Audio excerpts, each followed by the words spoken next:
टिप्पणी याद आती है। एक बार 10 साल के बच्चे ने शाम को खाते समय अपने पिताजी से पूछा, पिताजी बताओ राजनीति किसे कहते हैं।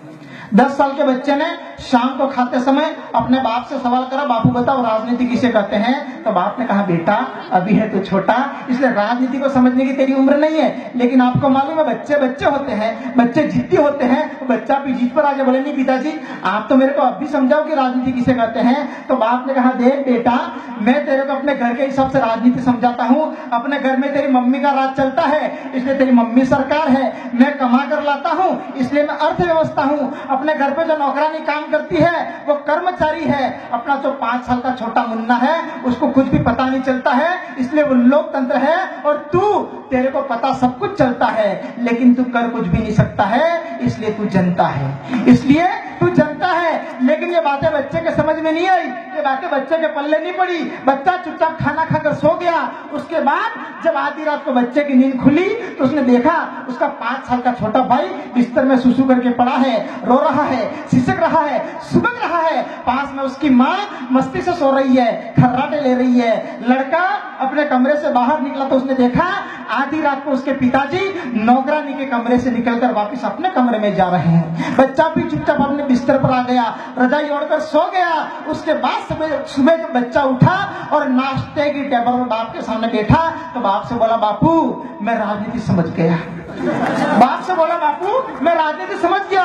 तो बाप ने कहा, बेटा तू भी गजब का आइटम है यार, शाम को तेरे को कुछ भी समझ नहीं आया, सुबह होते तू राजनीति समझ गया। अच्छा मेरे को बता तू राजनीति को कैसे समझा। तो बच्चे ने कहा, देखो पिताजी, सुनो पिताजी, इस हिंदुस्तान की राजनीति कुछ इस प्रकार से है कि यहाँ का लोकतंत्र अंधेरे में पड़ा है। इस हिंदुस्तान की राजनीति कुछ इस प्रकार से है कि यहाँ का लोकतंत्र गंदगी में पड़ा है। सरकार मस्ती से सो रही है, खर्राटे ले रही है, अर्थव्यवस्था कर्मचारियों का शोषण कर रही है, और जनता सब कुछ देखकर भी चुपचाप खड़ी है। मैं इस हिंदुस्तान की राजनीति को प्रणाम करता हूं और सीधे सीधे एक कविता तमाम सुधी श्रोताओं के नाम करता हूं कि अरे मित्रों ये अपना हिंदुस्तान है। अरे मित्रों ये अपना हिंदुस्तान है, सारी दुनिया में महान है। यहाँ पर सबका अपना अलग अलग स्टाइल चलता है। और स्टाइल कैसा, अभी मैं आसपुर बस स्टैंड पे खड़ा हुआ था, एक लड़का साइकिल लेके जा रहा था, वो नीचे गिर गया।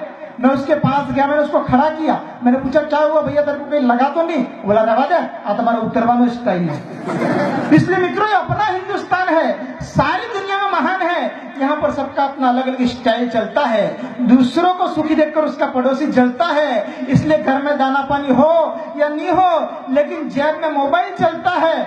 और मोबाइल भी बड़ा खतरनाक आइटम है।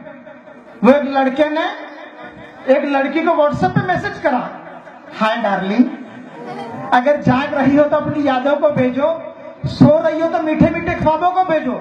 लड़की ने तुरंत रिप्लाई दिया, बर्तन मांज रही है, अठवाड़ा भेजू क्या। तो मोबाइल के कई सारे सिस्टम है। और आपको मालूम है मोबाइल पे सबसे ज्यादा फोन किसके आते हैं। जितने फोन घर वाली नहीं करती उससे ज्यादा फोन वो कंपनी वाली करती है। ऐसे एक दिन मेरे मोबाइल पे फोन आया कंपनी वाली का, हेलो मोबाइल मैरिज ब्यूरो में आपका हार्दिक स्वागत है। अगर आप सगाई की बात करना चाहते हैं तो 1 दबाएं, अगर आप सगाई पक्की करना चाहते हैं तो 2 दबाएं, और अगर आप शादी ही करना चाहते हैं तो 3 दबाएं। मैंने कहा मैडम कोई पहले से शादीशुदा हो और दूसरी शादी करना चाहता हो तो क्या दबाएं। सामने से आवाज आए उसके लिए पहले वाली का गला दबाएं। इसलिए मित्रों ये अपना हिंदुस्तान है, सारी दुनिया में महान है। यहाँ पर सबका अपना अलग अलग स्टाइल चलता है। दूसरों को सुखी देखकर उसका पड़ोसी जलता है। इसलिए घर में दाना पानी हो या नहीं हो, लेकिन जेब में मोबाइल चलता है। और ये नजारा देखकर मेरा दिल बार बार मचलता है कि पर्दे के पीछे से इस देश को कौन छलता है, कि पर्दे के पीछे से इस देश को कौन छलता है। लेकिन मुझे इस सवाल का कोई जवाब नहीं सूझता है। और मेरा मन मेरे को बार बार एक ही बात पूछता है कि बेटा तू क्यों हैरान होता है, फालतू परेशान होता है, अरे तू अकेला ही क्यों रोता है। यह तो समय की मार है, अनियमित रफ्तार है कि सबकी एक दूसरे पर बुरी नजर है। और कलयुग का ये ऐसा खतरनाक असर है कि यहाँ पर जो झूठ बोलेगा वो पूरा पूरा माल चाट खाएगा, और जो सच बोलेगा उसको काला कौआ काट खाएगा। जो सच बोलेगा उसको काला कौआ काट खाएगा। इसलिए देखो अपने भारतीय लोकतंत्र का प्रभाव। इसलिए देखो अपने भारतीय लोकतंत्र का प्रभाव और सुनो आज की तारीख में इंसान का ताजा भाव कि कोई इंसान हवाई दुर्घटना में मारा जाएगा तो सरकारी सहायता के रूप में पूरा 5 लाख रुपया पाएगा। यदि रेल दुर्घटना में अपनी जान गंवाएगा तो 2 लाख रुपया ही मिल पाएगा।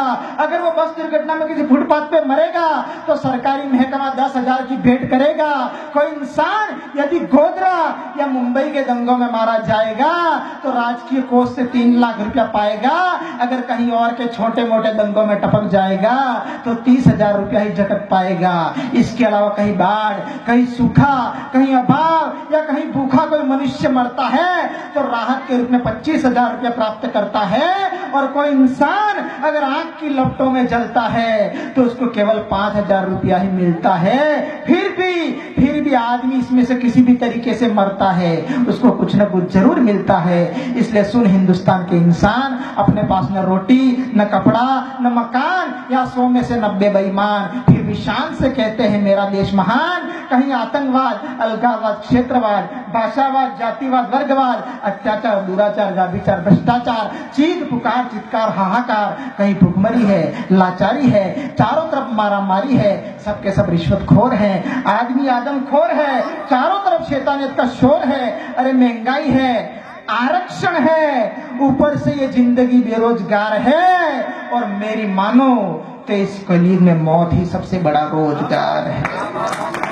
मेरी मानो तो इस कलयुग में मौत ही सबसे बड़ा रोजगार है। इसलिए आओ, बिल्कुल मत डरो, अपना नाम रोशन करो। अरे हंसते हंसते मरो, क्योंकि तुम्हारी मृत्यु के बाद पिताजी का ऑपरेशन, पिंटू का सिलेक्शन, माँ की दवाई, गुड़िया की पढ़ाई, खिलौनों के खेल, बच्चों की रेल एवं पत्नी की साड़ी से घर गृहस्थी की गाड़ी में सुख सागर भर जाएगा और तुम्हारे पूरे परिवार का भविष्य सुधर जाएगा।